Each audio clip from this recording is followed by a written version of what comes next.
আসসালামু আলাইকুম। আজকে তৈরি করে দেখাবো ছানা মিষ্টি। বাসায় প্রথমে আমি একটা ছানা তৈরি করে নিয়েছি, আর সেই ছানা থেকে কিভাবে ছানা মিষ্টিটা তৈরি করে নেব সেটাই চলুন দেখে নেই।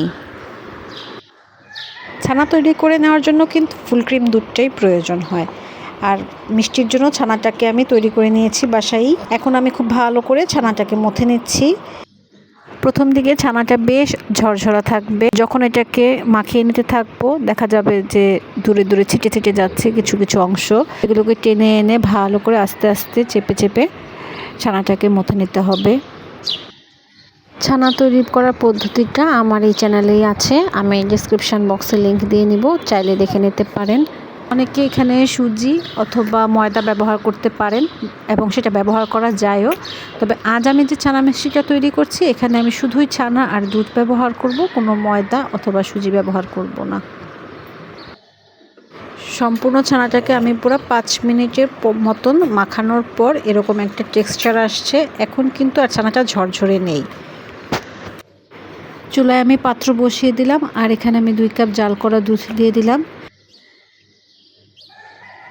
গুঁড়া দুধ দিয়ে দিচ্ছি 3 টেবিল চামচ, দিয়ে বেশ খুব ভালো করে নাড়াচাড়া করতে হবে যেন দুধটা দলা পেকে না থাকে। হাফ চা চামচের মতন দিয়ে দিচ্ছি এলাচের গুঁড়ো। এখানে এলাচের গুঁড়োটা ব্যবহার করলেই ভালো, গুঁড়ো অ্যাভেলেবেল না থাকলে আস্ত এলাচ মুখ ফাটিয়ে দিয়ে দেওয়া যেতে পারে। সাধারণত ছানা মিষ্টিতে মিষ্টির পরিমাণ কম থাকে। আমি 4 টেবিল চামচ চিনি দিয়ে দিচ্ছি। মিষ্টির পরিমাণটা যে যার টেস্ট মতো দিয়ে নেবে।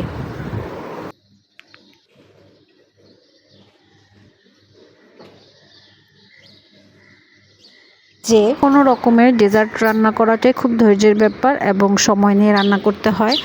এই দুধটা জাল দিয়ে আমি খুব ঘন করে নেব, আর সেক্ষেত্রে চুলার আঁচটা কমিয়ে আমাকে সময় নিয়ে নাড়াচাড়া করতে হবে এবং খেয়াল রাখতে হবে দুধটা যে পাতিলের গায়ে লেগে আছে সেটা যেন পুড়ে না যায় অথবা তলায় লেগে না যায়। কন্টিনিউ নাড়াচাড়া করতে হবে।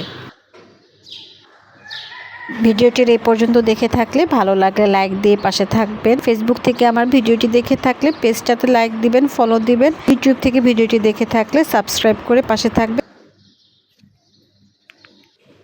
দুধটা ঘন হয়ে যখন অর্ধেক হয়ে আসবে তখন আমি ছানাগুলো দিয়ে দিব। প্রথমে আমি ছানা অর্ধেকটা দিব, আর ছানাটা দেওয়ার সময় আমি হাতে করে একটু ভেঙে ভেঙে ঝুরো ঝুরো করে ছড়িয়ে ছড়িয়ে দিব। এবার খুব ভালো করে ছানাটা আমি দুধের সাথে ভেঙে ভেঙে মিশিয়ে মিশিয়ে দিব যেন কোথাও দলা পেকে না থাকে।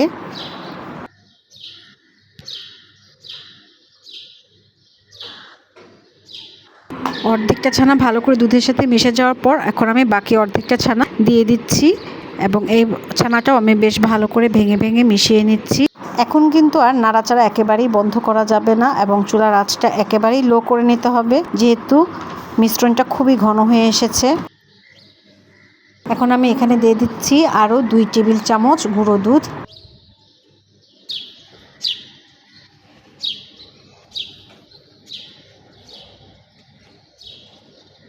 মিষ্টিটা অনেকক্ষণ নাড়াচাড়া করতে থাকতে দেখা যাবে যে অনেকটা তেল ছেড়ে আসছে। আমি কিন্তু এখানে কোনো তেল ব্যবহার করিনি। আমি আরও 1 চিমটি পরিমাণ এলাচের গুঁড়ো দিয়ে দিলাম।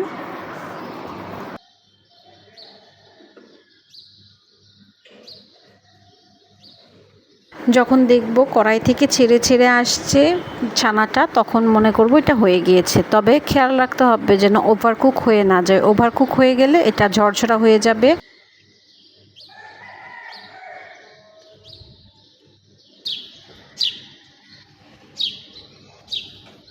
ছানাটা ঢেলে আমি গরম অবস্থায় হালকা হালকা করে হাত দিয়ে চেপে চেপে নিচ্ছি, আর একটু চামচের সাহায্য নিচ্ছি এবং এটাকে একটু মোটাটা আমি যে পরিমাণ রাখতে চাই সেই পরিমাণ থিকনেস অনুযায়ী আমি এটাকে সেট করার চেষ্টা করছি।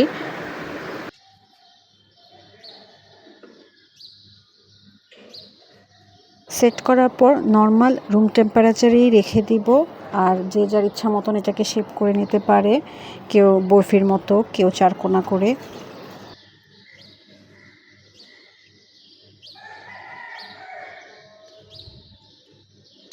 আমি প্রায় 3 ঘন্টা পর ছানাটা কেটে নিয়েছি চারকোনা করে, আর পেছন সাইডটাও দেখিয়ে দিয়েছি কতটা সফট আর সুন্দর হয়েছে।